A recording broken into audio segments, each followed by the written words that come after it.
जब से ecosystem live हुआ है और लाइव होने के बाद फाउंडर अकाउंट और यूजर अकाउंट को बारी बारी से लॉगिन करने पर उसमें बहुत बड़ा अंतर देखा गया है।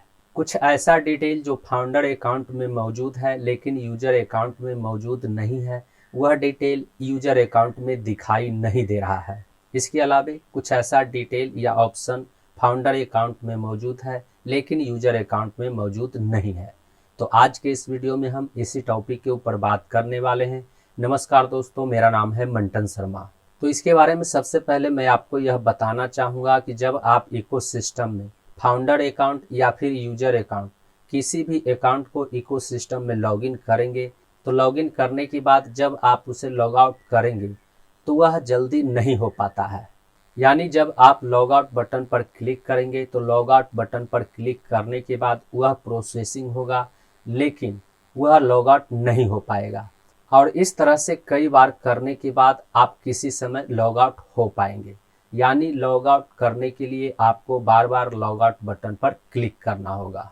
वहीं जब आप फाउंडर अकाउंट को इकोसिस्टम में लॉगिन करेंगे तो लॉगिन करने के बाद इकोसिस्टम के डैशबोर्ड में ओ फाउंडर का आइकॉन दिखेगा, ओ फाउंडर का बटन दिखेगा। लेकिन यूजर अकाउंट को लॉगिन करने के बाद इकोसिस्टम के डैशबोर्ड में ओ फाउंडर का बटन नहीं दिखेगा, और ऐसा पहले भी होता था क्योंकि फाउंडर्स अकाउंट के पास फाउंडर मेंबरशिप है। इसलिए फाउंडर अकाउंट के डैशबोर्ड में फाउंडर का आइकॉन दिखाई देता है, फाउंडर का बटन दिखाई देता है, और यूजर अकाउंट के डैशबोर्ड में ओ फाउंडर का बटन दिखाई नहीं देता है। वहीं जब आप फाउंडर अकाउंट को इकोसिस्टम में लॉगिन करने के बाद फाउंडर अकाउंट के प्रोफाइल वाले ऑप्शन पर क्लिक करेंगे तो क्लिक करने पर फाउंडर अकाउंट का प्रोफाइल डिटेल दिखाई देने लगेगा, और उस डिटेल में फाउंडर द्वारा जो भी डिटेल सेव किया गया था वह सभी डिटेल दिखाई देगा।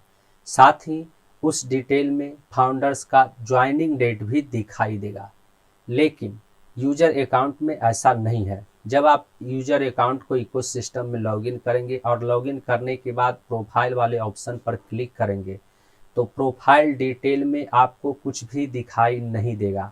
यूजर के द्वारा सेव किया गया प्रोफाइल डिटेल वहां पर दिखाई नहीं देगा, और ना ही वहां पर यूजर का ज्वाइनिंग डेट दिखाई देगा। और नया इकोसिस्टम लाइव होने के बाद फाउंडर अकाउंट और यूजर अकाउंट में यह सबसे बड़ा अंतर देखा गया है। यूजर अकाउंट का प्रोफाइल डिटेल गायब हो चुका है लेकिन फाउंडर अकाउंट का प्रोफाइल डिटेल अभी भी मौजूद है, और इससे यही समझा जा सकता है कि फाउंडर को विशेष रूप से महत्व देकर फाउंडर्स के डेटा को रिकवर किया गया है। वहीं हो सकता है कि आने वाले समय में यूजर के प्रोफाइल डिटेल को भी ऐड किया जाए, और यदि ऐसा नहीं होता है तो यूजर को फिर से अपना प्रोफाइल डिटेल मैन्युअली रूप से ऐड करना होगा, सेव करना होगा। तो उम्मीद करता हूँ इस वीडियो में दी गई जानकारी को आप अच्छी तरह से समझ गए होंगे। इस वीडियो से संबंधित यदि आपके मन में कोई सवाल है तो आप हमें नीचे कमेंट में पूछ सकते हैं।